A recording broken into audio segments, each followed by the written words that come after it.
Welcome to Center Hice Productions. Please subscribe, hit the likes. Very much would appreciate it. We're going to discuss this week's first the games at the beginning of the week for the Habs. We're going to discuss Vancouver and Seattle. So first, we're going to start off Vancouver. Habs look great coming into the first period. They're flying. They look like they have this game in the bag. Came out storming. But we go into the second period without Sean Monahan. This changes the complexion of the game drastically, which surprised me a bit that he had that big of an influence on the squad. So kind of reminds me of Corey Perry when we had him, that era. So I would think that we might want to look at this a little closer, and hopefully he's not in the lineup too long. Maybe we shouldn't have overplayed him, when we played him in Calgary and stuff like that. I'm really questioning if he had an injury. But anyway, so we go into the second period, and I don't know what like I say, what happened. I'm shaking my head with that game. That game was just a disaster for Habs. This was like looking at two different teams. They allow Vancouver back into this game with the lack of effort. There was no. It was like they turned off a switch. They were flat, and they thought they could just hold on and win this game. That was the mentality I seen. And the defense came apart at the seams. And as the goals were coming in, Montembeault came apart at the seams, which was a shame because he was doing so well up into this game. A shame. So this kind of opens our eyes to enlightenment on Montembeault's progress as well. Maybe, and I've even said it too. I was hoping maybe he was ready. Maybe he's not. Maybe this is a classic case of 50-50 maybe for him and Allen. Maybe he learned something from his counterpart because Allen started after having really horrible games, last 3 games for him, as has the capability of turning it around. And I think this is hugely important. And so hopefully he learns from that and brings his brother because I like this kid. But anyway, we allow Vancouver back in. They actually go ahead of us. Martin St. Louis calls a timeout, which he should have. Mind you, I think this is a rookie coaching mistake that he should have called it sooner. That's my only thing I say is he should have called it sooner. Yes, the Habs responded and came back, no doubt about it. During this time, though, there was a hit on Slav by Braden Shen. This was a clean hit. So there's no sense of knocking Shen for this. This is Slav's problem. Slav is getting caught every second or third game with a hit. He's got to keep his head up, and he's got to learn that aspect of the game. And I'm kind of shocked that he hasn't figured that out after getting walloped a few times. So that's concerning for me because this could be a short career for him if he doesn't get that under control. Because it seems to be a target for teams for some reason. I think they think because he's big that he should be this big tough guy, and he's not. The tough type of mentality. He really does have that more finesse side to him. But anyway, that being said, yes, Jack Eye comes as we expect to the rescue, gets a few shots in on Shen, but the fight does end quickly. Anyway, we do, after this timeout, come back and go ahead. We come back with 2 goals and go ahead. And it was nice to see Anderson have the go-ahead goal. But we fall into where there was about a minute 30 left of the game in the third period after we had just come back. And we could have held on to this win and we would have had it. Kasevich, even though, it is what it is, he takes a bad penalty. And not the time to do so. This is where discipline is becoming our issue and it has to be instilled. And sure enough, with that power play, Vancouver ties it. And, Bruce Boudreau was disgusted with his team in this game as well. So, I think he really thought they deserved to lose. And they did originally, but we shot ourselves in the foot. So we handed this game to them. So our own doing. We were our own worst enemies. So we go into overtime, and the puck goes back to, and this is quick in overtime. The puck goes back to Matheson. He loses his edge and loses his wheels, just like the Habs have lost their wheels in this game. And when he loses his wheels and he's the only last man back, you knew. Not the guy to have coming in. Connor Garland was not going to make a mistake with a fragile Montembeault at this point in the game. So you knew he was going to bury it, and he did bury it. So Habs deserved to lose. This was a lesson, and we were wondering how the response would be. Then they go into Seattle. This was the storyline because Seattle brought Shane Wright up a day or day and a half back due to make this matchup happen, so it could be the Slav Wright battle. So I kind of I don't agree with that type of philosophy. So go ahead, for Ronnie Francis, do what you choose to. You've seen it, and you played on the fact that this kid is wired against the Habs. When in reality, he should be thinking about it in a totally different term. There were four teams that bypassed Wright. That should say something to the kid. So but you could see the immaturity when he stared down the Habs table at the draft. So you knew he was going to come out with his best effort, and he did, and he played well. He got a goal. We missed assignments on his goal. Two defensemen misplayed it, and our center didn't play his man properly. So there were 3 mistakes made on that goal. Just mismanagement of the play by our players. So if I'm Shane Wright or his coach, I'm thinking if you didn't score on that, that was like a present being handed to you. So you would have deserved a kick in the butt if you didn't score on that. So that being said, then we get Krusevich. We already had a goal, who puts us back ahead 2-1, with his first goal as a Montreal Canadian from the point. A nice shot, and it was good to see him get it. So that kind of balanced out the storyline with kids. So that was nice to see. And further, as the game went on, as we mounted going ahead of staying ahead of the Kraken, which was surprising. It was a much better played game, except it was a little on the boring side. I can see people seeing it a bit boring, but I'd rather see something like this with a little more excitement than what we've seen in Vancouver, with 2 teams playing. Totally, there was no defense in that game. And I'm sorry, I'm the type of guy, when I played hockey, you played the whole game. Offense and defense matters. This new brand of hockey, we got to keep a concept onto it. The teams that win the Stanley Cup, don't forget defense. That's why the Avalanche won the Stanley Cup last year. They knew how to play defense. Tampa knew how to play defense. New York was playing better defense. Edmonton, although I say Connor McDavid rode that boat, but we're playing a little better defensively, but they needed help. They were kind of saying in the same boat as Toronto. They need adjustments on their defense. But yeah, that being said, you can't forget defense. Defense will take you over the top. Great to have the great weapons on offense, and I love a freewheeling game. No problem with that whatsoever. You can't forget defense. And that's what happened in Vancouver. We just totally forgot it. Defense and goaltending, it wasn't there. So we deserved to lose, and we shot ourselves in the foot in that game. So it was a better game in that respect. That Montreal tightened the strings up, and their defense played much better against the Kraken. And I was very pleased with, we won it 4-2, held on to it, and both teams were putting the effort in, and both teams played better. It was a good back and forth game. Harris really stood out to me in this game. He played an exceptionally well played game. I even noticed that Dvorak and Dandanov really stood out. And I got to also tip off Armia, because he seems to really fit on that line.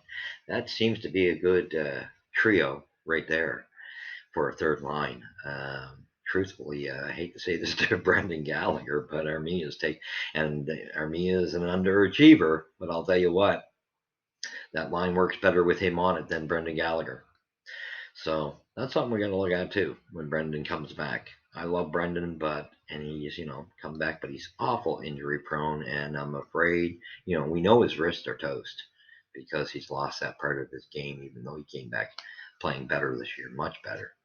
but he lost that aspect of his game. He doesn't have the finesse, the nice, smooth, soft hands to score around the net. He just doesn't, or to put a nice shot on anymore. He does.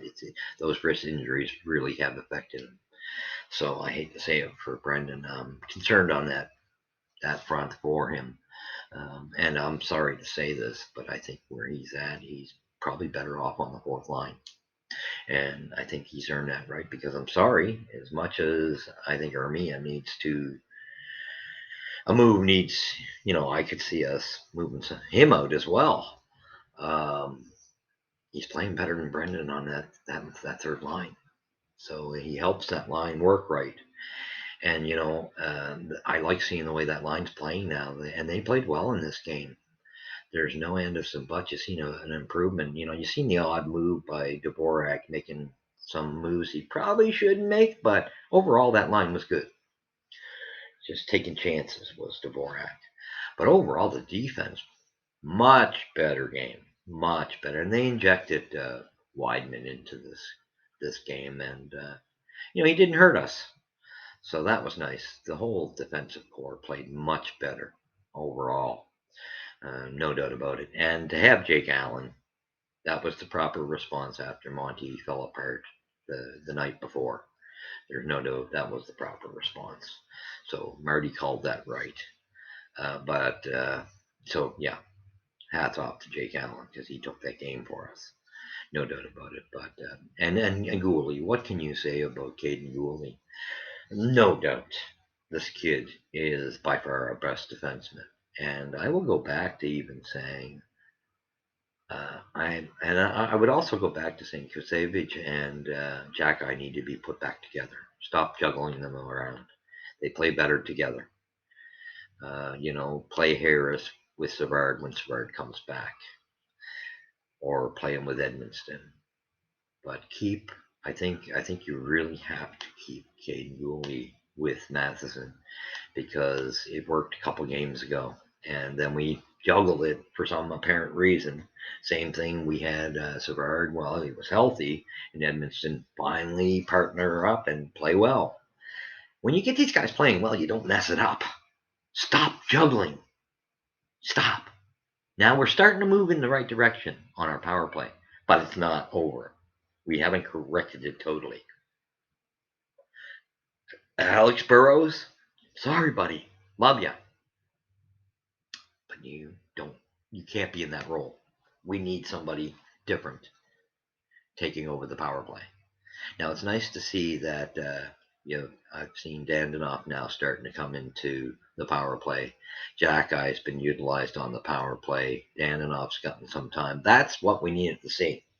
These are guys that seem to perform better on the power play, and I think Gooley would as well.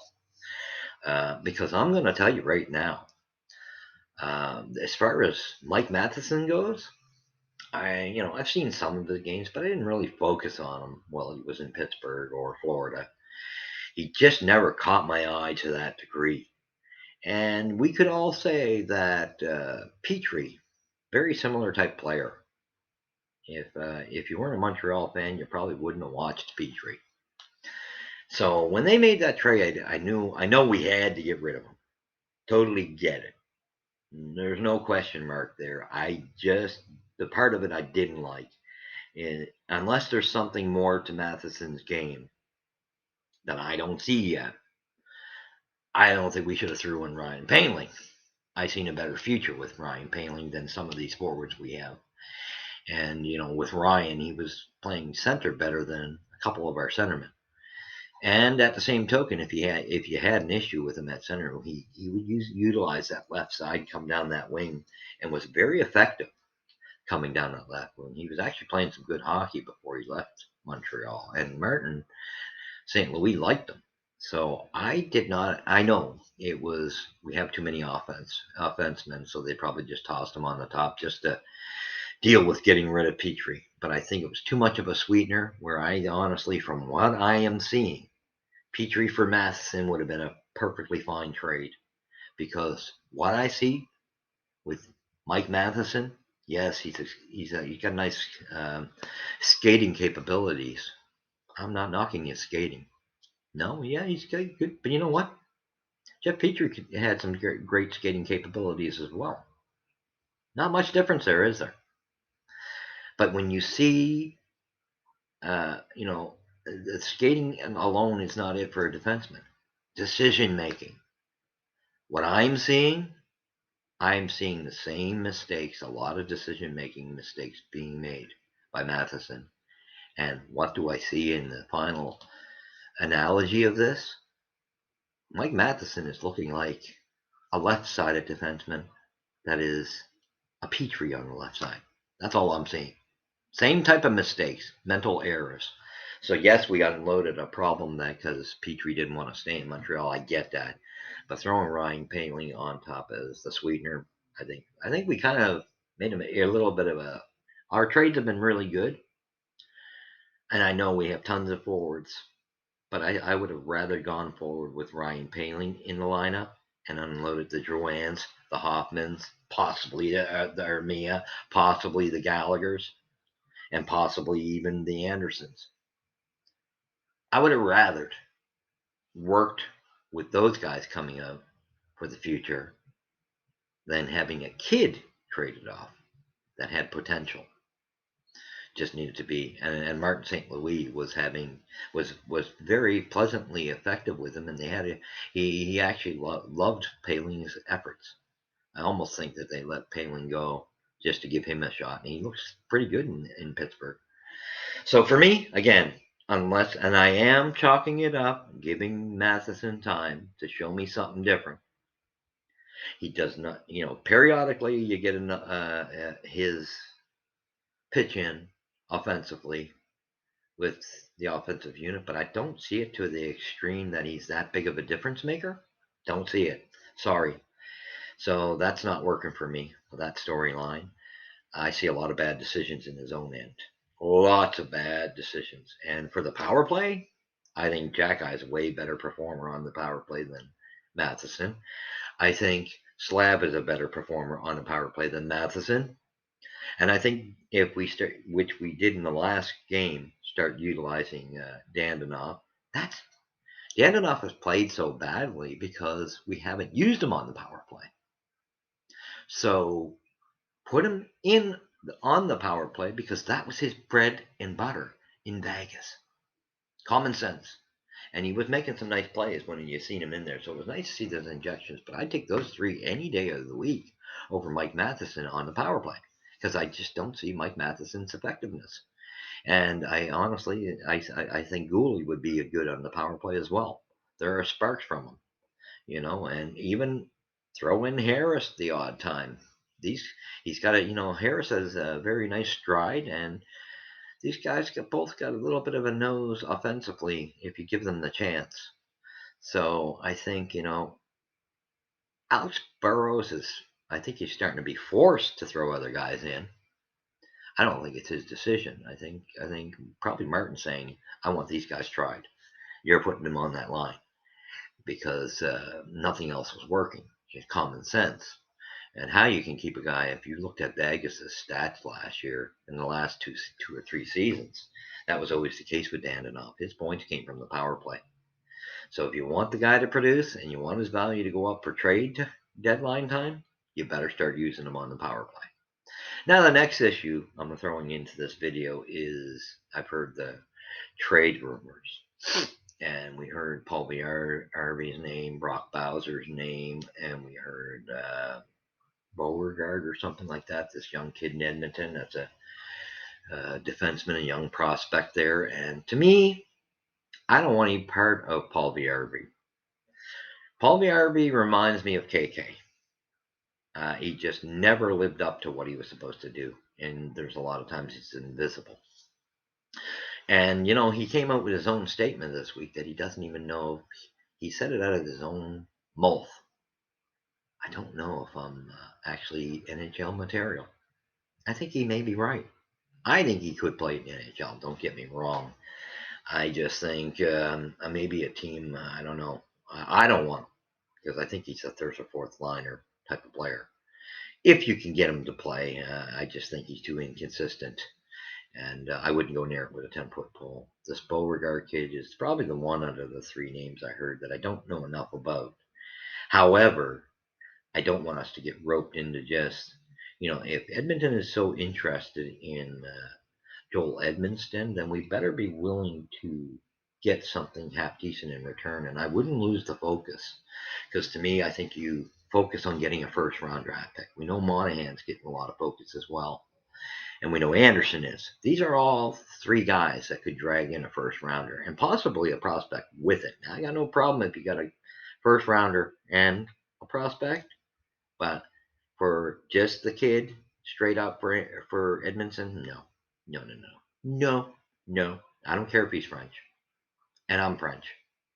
Okay, so let's not use the tongue as a situation to make a trade.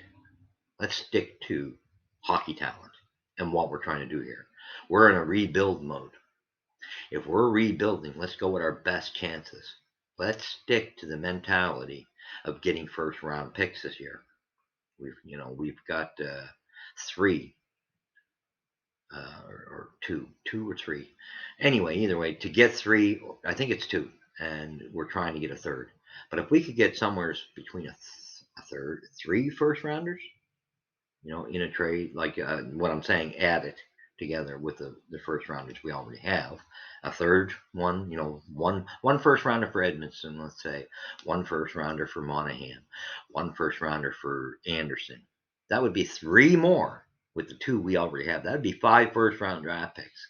That's the way I would go. We're in rebuild. Let's focus. This is a heavy, strong draft. And yes, the players have to develop. We get all that. But the way these geniuses, Gordon and Hughes, are drafting, and you get a top-heavy draft, this could be the difference of putting Montreal on the map faster. And I would do that. I would stick to that because we are in a rebuild mode. And I don't even like the fact that we're floating around 22nd place. I think we're playing too good. But you can't fight against the culture issue either. So I get where St. Louis is in that respect. We're not going to be going after one of the top three. So, in that being said, let's get as many top players in this draft as we possibly can. And that could change the whole complexion of this team. We have to focus on the now. The now is the Montreal Canadiens. If we focus, we rebuild this team right. We don't rush it. Don't just jump for anything. Marc Bergevin, he did some good things. I'm not going to say he didn't, but overall, he was plugging holes continually, and he never wanted to go near rebuilding this team. Don't talk to me about reset, because you didn't even do that. You were patching holes to see if you could make a run at the cup. So for me, that just wasn't acceptable enough.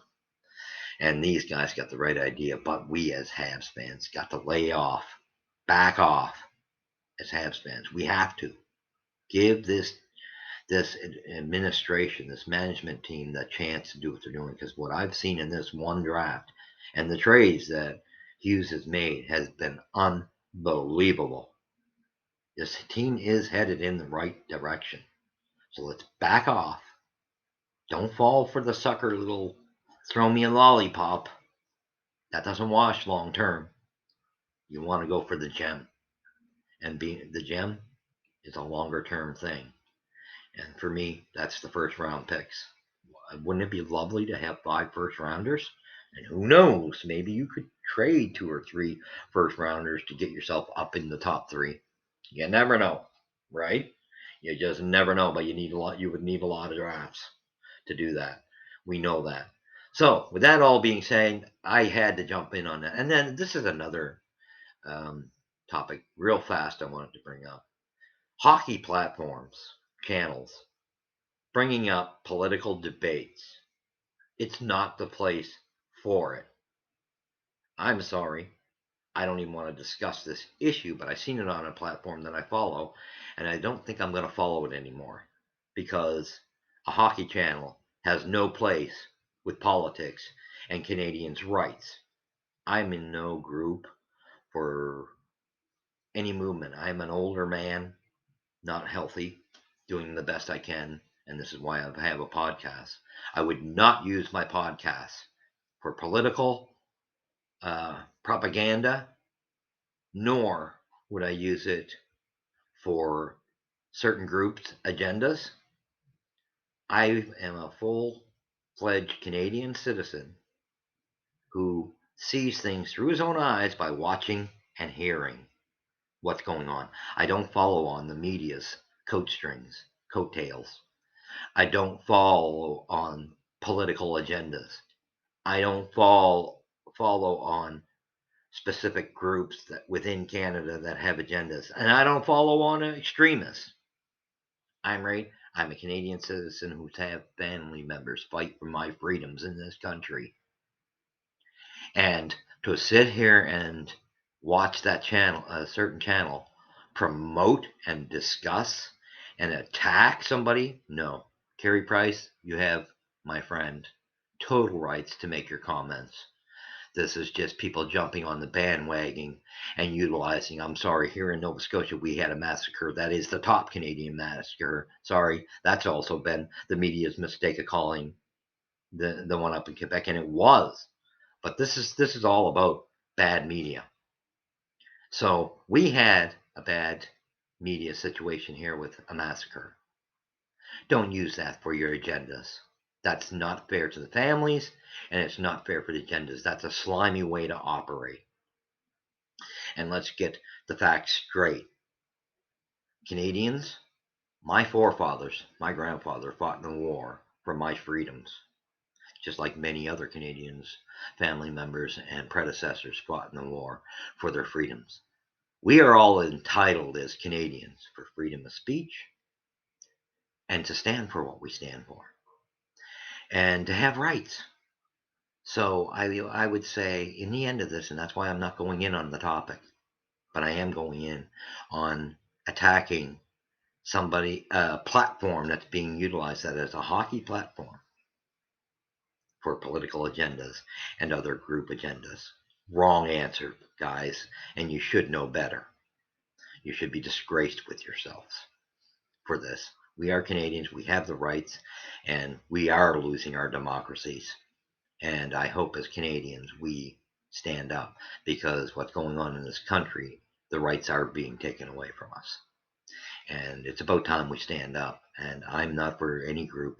I'm just a citizen.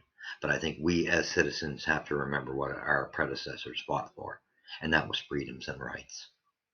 And law-abiding citizens aren't causing the crimes.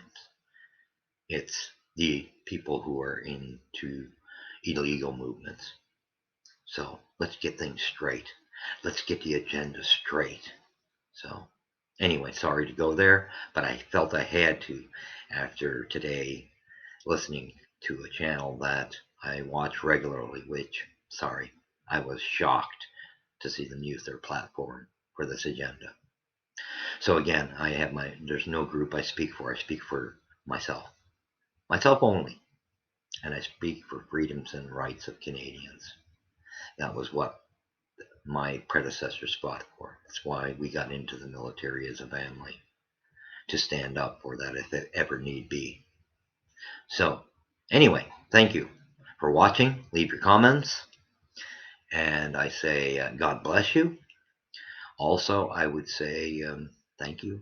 Leave your comments again. Sorry that I'm reiterating that. I didn't want to go on to that topic, but I had to because I was just disgusted with it. And tell everybody to come visit the channel. Subscribe. Please hit the subscribes and the likes so we can advance this channel further. And again, this is a channel that is for wholesome Canadians. And then we're talking about hockey. And that's what I want to get everybody thinking of. If you're running a sports channel, stick to your sport. Don't get into political garbage to push off your platform, because it's incorrect. And I don't believe on using mass massacres for it, because those family members went through enough, those victims went through enough, and the crimes weren't committed by legal abiding citizens. To stop using garbage propaganda, false propagandas. Look at the picture and use your mind. Think for yourselves. So thank you. Now I'm going to go. With that being said, please like and subscribe. And where does the puck drop first? At center Hice.